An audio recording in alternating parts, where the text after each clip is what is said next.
नमस्कार दोस्तों, market magnets channel में एक बार फिर से आपका स्वागत है। आज दिन है 29 तारीख और वार है रविवार। चलिए जान लेते हैं कि मार्केट ने कैसा कारोबार किया शुक्रवार को, और कल मार्केट यानी कि सोमवार के दिन मार्केट क्या कर सकता है। तो दोस्तों, बहुत इंपॉर्टेंट है मार्केट में पैसा कमाना। अगर आप पैसा कमा रहे हैं तो फिर मेरे चैनल को देखकर आपको अच्छा लगेगा और इससे आपको अच्छा लगेगा और आपका मोटिवेशन भी रहेगा। तो मैं ऐसे ही वीडियो बनाता हूँ जिससे कि आपका मोटिवेशन बना रहे और आप इससे कुछ सीखें और आपको थोड़ा पैसा मिले मार्केट से। अगर आप कुछ नहीं भी करते हैं, मान लीजिए, या आप ट्रेडिंग में पैसा अपना हाथ आजमाना चाहते हैं, बिजनेस में है, किसी भी चीज़ में है या जॉब में है, तो आप इससे बहुत कुछ सीख सकते हैं हमारे चैनल से। तो चलिए पहले देखते हैं कि मार्केट ने क्या किया। आज हम ये देख रहे हैं कि मार्केट ने कल फ्राइडे के दिन यानी एक हाई लगाया। वो हाई था लगभग प्रिसाइजली 23,940 और मार्केट उस दिन सस्टेन हुआ है आपका 800 के ऊपर। ये काफ़ी दिन बाद मार्केट 800 के ऊपर में सस्टेन हुआ है। लगभग 4-5 ट्रेडिंग सेशन के बाद, 4 ट्रेडिंग सेशन के बाद मार्केट सस्टेन हुआ है। इसके पहले मार्केट था 800 के ऊपर जाने की कोशिश करता था, लेकिन सेलर्स उसको नीचे लेकर चले आ रहे थे। ये कैंडल वैसे तो देखकर आपको डेली कैंडल है यार, आपको देखकर थोड़ा सा नेगेटिव लगेगा, लेकिन अगर आप इसको उस तरह से देखें कि मार्केट के लेवल वाइज किस तरह से परफॉर्म कर रहा है, तो आपको यहाँ से कहीं ना कहीं ये दिखेगा कि पॉजिटिविटी। हमने इस पर जो बात किया था, ये 50% का लेवल था इसका। इसके ऊपर कहीं ना कहीं मार्केट अभी टिकता हुआ दिखाई पड़ रहा है। तो यहाँ से हम इसको नेगेटिव मान नहीं सकते हैं, यहाँ से इसको हम पॉजिटिव ही रखेंगे, क्योंकि यहाँ अगर आप देखेंगे कि यहाँ 3 कैंडल्स थी, मार्केट ने अपने आप को कहीं ना कहीं होल्ड किया है और पिछले दिन यानी कि फ्राइडे को मार्केट ने 800 के ऊपर जाकर क्लोज दे दिया है। चलिए अब जान लेते हैं कि 5 मिनट में निफ्टी ने कैसा काम किया उस दिन, और हम कल यानी कि क्या प्लानिंग कर सकते हैं। अगर आप ध्यान से देखेंगे तो मार्केट निफ्टी काफ़ी अच्छा गैप अप किया उस दिन। जहाँ पर निफ्टी ने इसके पहले क्लोज़ किया था 26 तारीख के दिन, वो लेवल था 23,759। मार्केट ने वो गैप अप ओपन किया है और ओपन ही किया मार्केट ने लगभग 23,800 के ऊपर। और मार्केट जिस लेवल से ओपन हुआ है, क्लोज भी आप देखेंगे कि मार्केट ने उसी लेवल के आसपास किया है। चलिए अब हम देख लेते हैं कि हमने उस दिन इसके पहले हमने क्या क्या सपोर्ट रेजिस्टेंस बनाए थे और मार्केट ने कैसे काम किया है। ये 9 EMA के लेवल को भी हटा देते हैं और हम अभी जस्ट इसको देखते हैं। ये आप देखिए, ये हमने सपोर्ट और रेजिस्टेंस बनाया था। ये जो पर्पल लाइन है, ये बहुत इंपॉर्टेंट एक सपोर्ट है। रेजिस्टेंस था इसके पहले, वो जबकि सपोर्ट बन गया। मार्केट ने इसके काफ़ी ऊपर गैप अप किया। अगर आप देखेंगे तो मार्केट ने इसके ऊपर ही सस्टेन किया है। तो मार्केट निफ्टी जो था, निफ्टी ने ओपन किया है लगभग उस दिन 23,800 के ऊपर, और निफ्टी धीरे धीरे ऊपर चलता गया और लगभग 150 पॉइंट, 130-135 पॉइंट उस दिन निफ्टी ऊपर गया है। और 40 के आसपास, 23,940 के आसपास जहाँ इसको रेजिस्टेंस मिला है, आप देखेंगे कि ये कैंडल है जो नेगेटिव कैंडल है बिल्कुल ही, जिसको आप ग्रेवस्टोन डोजी बोल सकते हैं। ये कैंडल है, ये भी आपको नेगेटिविटी कहीं ना कहीं दिखा रहा है। यहाँ तक तो निफ्टी पॉजिटिव था इस कैंडल के आसपास, हायर हाई बनाया। इसके बाद निफ्टी धीरे धीरे नीचे आना स्टार्ट हो गया। तो उसके बाद आप देखते हैं धीरे धीरे निफ्टी इस सपोर्ट तक आया, जो इसके लिए पहले रेजिस्टेंस था, ये सपोर्ट बन गया था। वो लेवल था 23,664 का। और निफ्टी उसके बाद इसके भी धीरे धीरे इसी के आसपास निफ्टी ने काफ़ी देर टाइम स्पेंड किया। ये आप देखेंगे कितनी छोटी छोटी कैंडल्स बनी है। निफ्टी ने इसके ऊपर अपने आप को सस्टेन करने की कोशिश किया, लेकिन नहीं कर पाया। कहीं ना कहीं उसके बाद धीरे धीरे नीचे आकर, हालांकि 800 के ऊपर में ही इसने क्लोज़ किया है।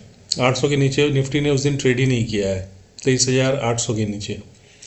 तो ये अभी पॉजिटिविटी बनी हुई है। हालांकि अभी कैसा मार्केट करेगा नहीं करेगा, निफ्टी क्या करेगा नहीं करेगा, वो देखना पड़ेगा। जैसे कि हम अगर फ्राइडे के सेशन की बात करते हैं, तो इसमें फ्राइडे के सेशन में जो सेक्टर्स ने आउट परफॉर्म किया है, उसमें आपका ऑटोमोबाइल है, दूसरा हेल्थ केयर सेक्टर्स है जिन्होंने लेकिन मेटल सेक्टर्स, ऐसे कुछ सेक्टर्स हैं जिन्होंने मार्केट में काफ़ी अंडर परफॉर्म किया है। फ्राइडे के सेक्टर में देखना पड़ेगा कि कल मार्केट किस तरह से परफॉर्म करती है। गोल्डफिंच की रिपोर्ट जो 21 तारीख को पब्लिश हुई उसमें यह बोला गया कि इंडियन मार्केट में अगले 3 महीने में जनरली रेंज ही रहने वाला है।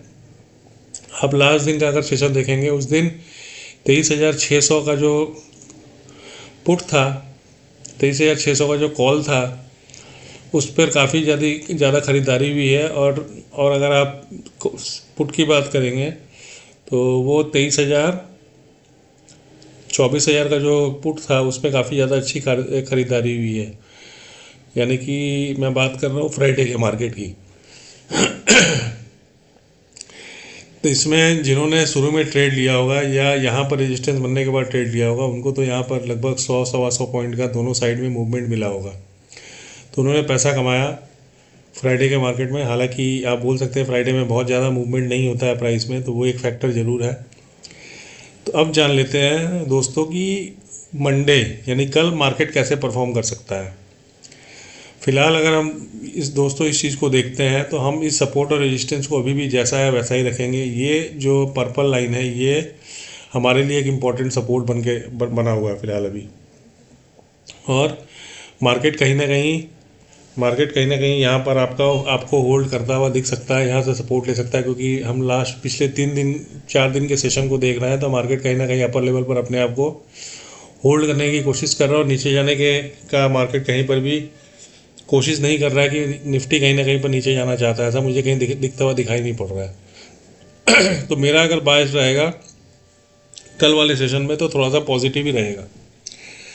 तो मेरा सजेशन ये है कि इस रेंज में 781 और 865 में थोड़ा सा संभल कर ट्रेड करें अगर आपको ट्रेड लेना है। अगर निफ्टी मान लीजिए ऊपर से कहीं ना कहीं यहाँ आपको रेजिस्टेंस लेता हुआ दिखाई पड़े, 23,865 रेजिस्टेंस लेता हुआ दिखाई पड़े, तो यहाँ पर हम छोटे से रिस्क के साथ में 10 पॉइंट के रिस्क के साथ में यहाँ पर हम एक ट्रेड बना सकते हैं। और यहाँ पर हमारा 23,783 या 23,758 के आसपास तक हम एक ट्रेड प्लान कर सकते हैं।